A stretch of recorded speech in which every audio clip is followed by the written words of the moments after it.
सभी भाई बहनों को जय मसीह की। संगीता बहन की बहुत ही बड़ी गवाही है, परमेश्वर का धन्यवाद हो कि 6 मार्च को इनको ब्लीडिंग होना शुरू हो गई थी। बहुत ज्यादा सीवियर ब्लीडिंग होती थी।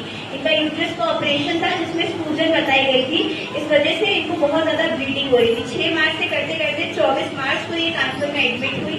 वहाँ पे इनको ऑपरेशन हुआ, लेकिन जो इनकी ब्लीडिंग थी वो बिल्कुल रुक नहीं रही थी, बहुत ज्यादा ये कमजोर हो चुकी थी।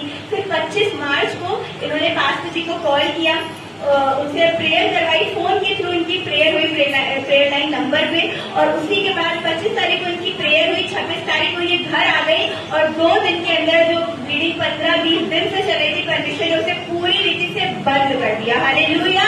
जैसे प्रेयर हुई वैसे ही परमेश्वर ने इन्हें छुआ, 2 दिन के अंदर इनका सब क्लियर हुआ और वो ब्लीडिंग पूरी तरीके से बंद हो गई। हालेलुया।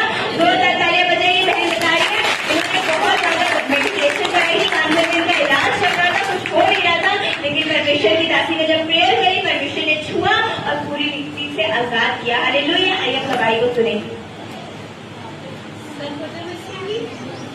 मेरी गवाही है कि मतलब 6 मार्च से हमें हुआ था और हमने पहले तो यहाँ कल्याणी में सीधी तिवारी को दिखाया। वहाँ से दवा 2-4 दिन लाते रहे, कोई हमें फायदा नहीं हुआ। अल्ट्रासाउंड नहीं था, उसमें वो फिर दिखाया तो पहले की इसमें तो कुछ भी नहीं है, सूजन निकली हुई है, दवा खाते रहो सही हो जाएगी। दवा वहाँ से लाते रहे लेकिन हमें कोई फायदा नहीं हुआ। फिर ब्लीडिंग तो हमें बहुत ज्यादा हो रही थी। जब मंदिर को गए यहाँ से, जब मंदिर को गए यहाँ से हम बस पे बैठे और वहाँ हाथ पर पास उतरे रिक्शा से, बस पैर नीचे रखा, इतना ज्यादा ब्लीडिंग हो रही थी, इतनी ज्यादा हो रही थी, हमें संभाल भी नहीं आ रहा था। मेरे फ्रेंड लोग घबरा गए कि इतनी ब्लीडिंग कैसे हम संभालेंगे। भी हमें पहले उस पर जाना था, पहली मंजिल पे। मैं इनको फोन किया कि मैं हमें बहुत ज्यादा हो रही, तो कहती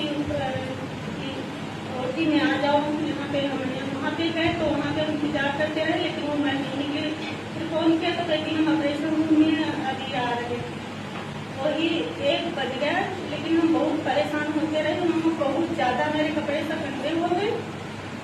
फिर वो निकली मैम तो हमें अंदर ले गई और हम प्रभु का धन्यवाद करते रहे कि प्रभु हमें संभाल के रखना और हमें ठीक करना, मेरा ऑपरेशन जो होना है वो सही से हो जाए। हमें बहुत पहले डर लग रहा था, लेकिन जब हम प्रभु का धन्यवाद किया, प्रभु का नाम लिया कि प्रभु हमारा अच्छे से हो जाए और जो हम ठीक हो जाए, हम से अपने घर अच्छे से जाए। रात में जो हमारा ऑपरेशन हो गया और फिर हम बेड पे चले गए। हमें तो होश ही नहीं आया। जो हमारे लिए प्रार्थना कर रही थी दीदी, तो हमारे अंदर से ऐसा लगा कि कोई मतलब अंदर हमारे पेट से निकल रहा और हमें छू ऐसा रहा, इतना पसीना हमारे शरीर से निकलने लगा। बहुत ज्यादा जो आसपास लेडीजें पड़ी थी वो देख रही थी कि इन्हें क्या हो रहा है, बहुत ज्यादा। और मेरे हस्बैंड बाहर फोन लेके हमें बाहर चले गए। फिर हम बोलते रहे कि प्रभु में सही करें। फिर मेरा बिल्कुल हल्का हो गया जब फिर वो मैम कहने लगी आप हमारी छुट्टी हो के जाओ। तो हम कहा अभी मेरे मतलब अभी हो रहा कि हम नहीं जाएंगे। तो हम वहाँ लेटे आए थे, 6-7 लोग आई और हमें दवा लिखी और वो दवा लिखा, घर आए प्रभु का धन्यवाद करते हुए। तब से हमको कुछ भी नहीं हुआ। प्रभु का धन्यवाद हो कि प्रभु हमें संभाल के रखा और हमारी ब्लीडिंग बंद हो गई।